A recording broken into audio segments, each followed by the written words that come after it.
हाय, मैं हूँ अमृता और आज मैं एक फैंटेसी हॉरर मूवी लेके आई हूँ एक्स जायंट। मूवी की शुरुआत जंगल में बसे एक गांव से होती है जहाँ पे कुछ गिने चुने लोग रहा करते थे। जंगल से लकड़ियाँ काटने का काम करते थे, लेकिन पिछले कुछ महीनों से इनके टाउन में और जंगल में बहुत ज्यादा बर्फ गिरने लगी थी, जिसके चलते ये लोग जंगल से लकड़ियाँ लाने का काम नहीं कर पा रहे थे। इसी बात पे टाउन के लोग सारे बात कर रहे थे। वही बिल नाम के एक बुजुर्ग आदमी को देखते हैं जो बातें करते करते जंगल की ओर आता है और थोड़े समय के बाद वो अपने साथियों को लेने के लिए जब टाउन में वापस आता है तब वो देखता है एक अजीब से दिखने वाला आदमी जो किसी जायंट की तरह दिख रहा था। उसने अपने बड़े से कुल्हाड़ी से टाउन के सारे लोगों को मार दिया था और वो बिल को भी मार देता है और ये सीन इधर ही कट होता है और हम कुछ समय के बाद दो काउंसलर को देखते हैं, सार्जेंट होप और मिस सैम। ये गाइडिंग काउंसलर होते हैं। इनके साथ कॉलेज जाने वाले 5 लोग होते हैं, मार्टी, ट्रिश, जैक, रोजा और सीबी। दरअसल इन 5 लोगों ने कॉलेज में बहुत ही बड़ा प्रैंक किया था और इसके सजा के लिए इन्हें अब 1 हफ्ते के लिए जंगल में एज ए रिहैब के लिए भेजा गया था गाइडिंग काउंसलिंग के साथ, जहाँ पे ये दोनों भी गाइडिंग काउंसलर उन्हें अलग अलग टास्क देंगे और उनकी काउंसलिंग करेंगे ताकि उनका बर्ताव सुधर सके। अब ये 7 लोग गाड़ी में बैठ के एक जंगल की तरफ जाने लगते हैं। तभी रास्ते में इन्हें एक बुजुर्ग आदमी दिखाई देता है जो इन्हें काफी अजीब तरीके से देख रहा होता है, लेकिन ये लोग उसे इग्नोर करके आगे चले जाते हैं। अब जंगल में कैबिन के यहाँ पे ये लोग पहुँच जाते हैं, लेकिन सार्जेंट होग इन सबको अपने अपने टेंट देते हुए कहता है कि उन सबको टेंट में ही सोना है। वही दूसरी तरफ हम जंगल के ओर देखते हैं जहाँ पे एक भालू हिरन का शिकार करने जाने वाला होता है कि तभी उसके पीछे वैसा ही एक जायंट आता है और वो उस भालू को मार देता है। वही रात को ये सब लोग आग के चारों तरफ बैठे होते हैं कि तभी वहाँ पे वो बुजुर्ग आदमी वापस इन्हें देखने के लिए आता है, लेकिन ये सब लोग उसे पागल समझकर कुछ नहीं कहते। अब अगली सुबह ये सब के सब हाइकिंग करने के लिए जाते हैं और काफी चलने के बाद ये खाना खाने के लिए रुकते हैं, लेकिन वही जैक और मार्टी टाइम पास करते करते आगे बढ़ते हैं, जहाँ पे एक क्लिफ पे जाने के बाद उन्हें जंगली जानवरों के कुछ स्केलेटन मिलते हैं और जंगली बैल के बहुत बड़े हॉर्न्स भी थे, जिसे लेकर जैक वापस अपने कैंप की तरफ आता है और सबको दिखाने लगता है। लेकिन तभी ऑफिसर आकर उन्हें काफी डांट देता है कि उन्हें अनसुपरवाइज यहाँ वहाँ घूमना नहीं चाहिए, ये काफी खतरनाक जंगल है। वही दूसरी तरफ हम उसी जायंट को देखते हैं। जब उसे पता चलता है उस जानवर की हड्डियां और हॉर्न्स गायब है तो उसे काफी गुस्सा आने लगता है और वो बहुत जोरों से चीखता है और इसकी आवाज पूरे जंगल में गूंज जाती है। लेकिन ये सब समझते हैं कि ये किसी जानवर की रोने की आवाज है, इसीलिए वापस से इस चीज को इग्नोर करते हैं। लेकिन वही हम दूसरी तरफ उस बुजुर्ग आदमी को देखते हैं जो रात को इनके कैंप में आया था। वो समझ जाता है कि ये किसी जानवर की नहीं बल्कि जायंट की आवाज है जिसे गुस्सा आया है और जायंट अब उन लोगों को ढूंढने के लिए निकल पड़ता है। वही हम जैक और मार्टी को देखते हैं। इन्होंने इतनी सारी हड्डियां जमा तो कर ली थी, लेकिन हाइकिंग के समय वो लोग कैरी नहीं कर पाते। रास्ते में ही एक एक करके ये लोग हड्डियां डालने लगते हैं और इसी तरह जायंट को इनके लोकेशन के बारे में पता चलता है और अचानक से वो इनके सामने आ जाता है और वही ट्रीज जो अपने फोन में गुम होती है उसके ऊपर हमला करता है और उसे मार देता है। इसके बाद वो ऑफिसर होप को भी मारने लगता है। अब ये देख बाकी के जितने भी लोग होते हैं वो यहाँ वहाँ अपनी जान बचाने के लिए भाग रहे होते हैं। और वही दूसरी जगह पे हम सीबी के पिता को देखते हैं। उन्हें एक चीज पता चलती है कि जिस काउंसलर यानी काउंसलर होप के साथ उन्होंने सीबी को भेजा है उसके साथ पहले भी काफी सारे बच्चे जंगल में जा चुके हैं और उनमें से कुछ बच्चों की मौत हो गई थी क्योंकि वो बच्चों को बहुत ही बुरी तरीके से सताता था, उन्हें टॉर्चर करता था। ये सुनकर सीबी के पिता बहुत ही परेशान हो जाते हैं और वो अपने बेटी को वापस लाने के लिए जंगल की तरफ बढ़ते हैं। वही जंगल में दिखाया जाता है ये 5 लोग किसी तरह भाग रहे थे, उन्हें बस जंगल से बाहर जाने का रास्ता ढूंढना था। लेकिन जिस गाड़ी से ये लोग आए थे उसकी चाबी काउंसलर होप के पास थी जो जंगल के बीच में ही मर गया था। अब इनके पास कोई ऑप्शन नहीं था, इसीलिए दूसरी काउंसलिंग ऑफिसर यानी मिस सैम इन्हें कहती है कि हमें अब कैबिन के अंदर ही छुप जाना चाहिए। अब ये लोग कैबिन के अंदर चले जाते हैं। थोड़े समय के बाद वहाँ पे जायंट आता है और इनकी गाड़ी को घसीटते हुए अपने साथ लेकर जाता है। वो ऐसा इसीलिए करता है क्योंकि उसे पता था कि ये लोग गाड़ी से भागने की कोशिश करेंगे और वो उन्हें किसी भी कीमत पे मारना चाहता था।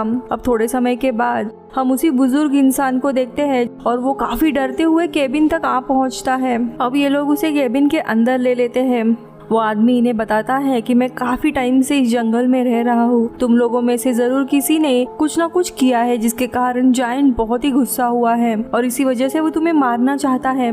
और तभी उसकी नजर इन्होंने जो हड्डियां और सिंग इकट्ठा किए थे जंगल से उस पे जाती है। इन्हें देखने के बाद वो बुजुर्ग आदमी कहता है मैं तुम्हें एक कहानी सुनाता हूँ। और वो कहता है कि इस जंगल में आज से कई सालों पहले एक गाँव हुआ करता था और एक फैमिली में एक बच्चा पैदा हुआ था जिसे काफी रेयर कंडीशन थी जिसके कारण वो बहुत ही ज्यादा जायंट की तरह बढ़ने लगा था।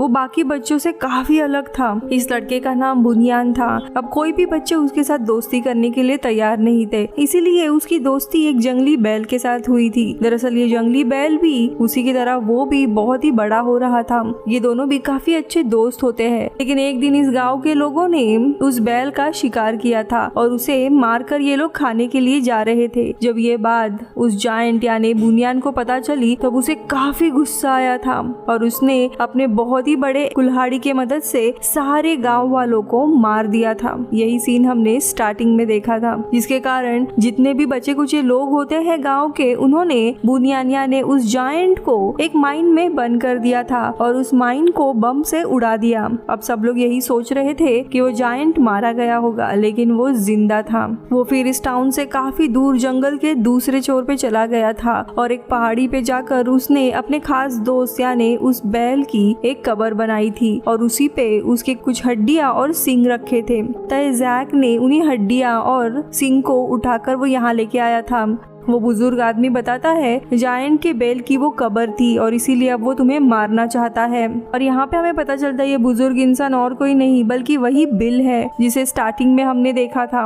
अब यहाँ पे जैक को पता चलता है कि उसके सिंग चुराने की वजह से जायंट इन सबको मारना चाहता है, इसीलिए वो सिंग उठाता है और केबिन के बाहर आकर वो आसमान में उस सिंग को उछलकर कहता है कि तुम अपना सिंग लेने के लिए वापस आ जाओ। और सिंग को वही रखकर जैक वापस केबिन की तरफ आने लगता है, लेकिन तभी वो जायंट पीछे से आकर उसी सिंग से जैक को मार देता है। ये देखकर सबके सब लोग काफी डर जाते हैं और केबिन के अंदर छुप जाते हैं।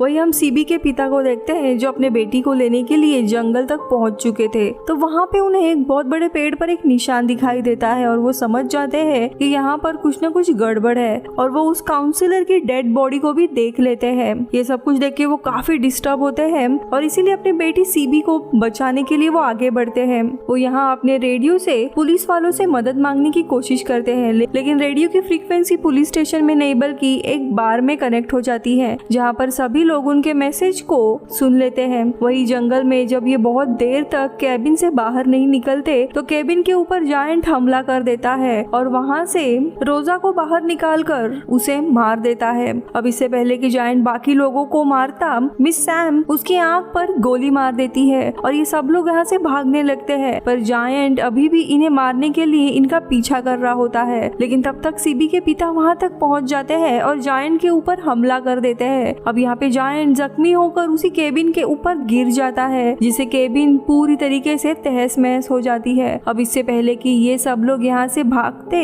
इनके सामने वही बुजुर्ग आदमी आ जाता है जो कि जंगल में ही रहा करता था। वो इनके ऊपर गन तान देता है और कहता है कि तुम यहाँ से नहीं जा सकते हो, क्योंकि अगर तुम लोग यहाँ से चले गए तो जायंट को काफी गुस्सा आएगा और वो मुझे भी मार देगा। और तो अभी हम मार्टी को देखते हैं, वो सामने जाकर उस बुजुर्ग की गन पकड़ लेता है और इसी खींचातानी में वो बुजुर्ग इंसान मार्टी के ऊपर गोली चला देता है जिससे उसकी मृत्यु हो जाती है।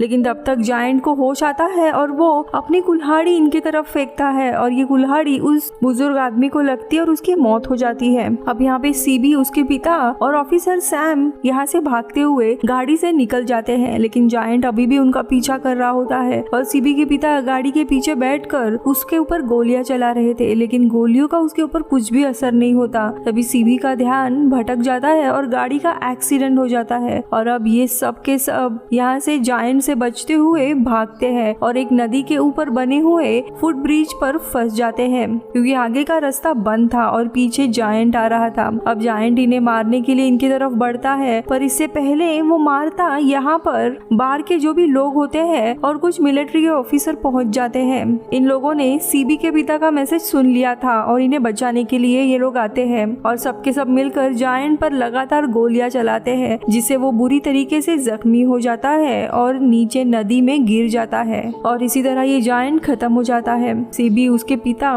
और मिस सैम बच जाते हैं। मूवी इधर ही खत्म होती है। Bye bye.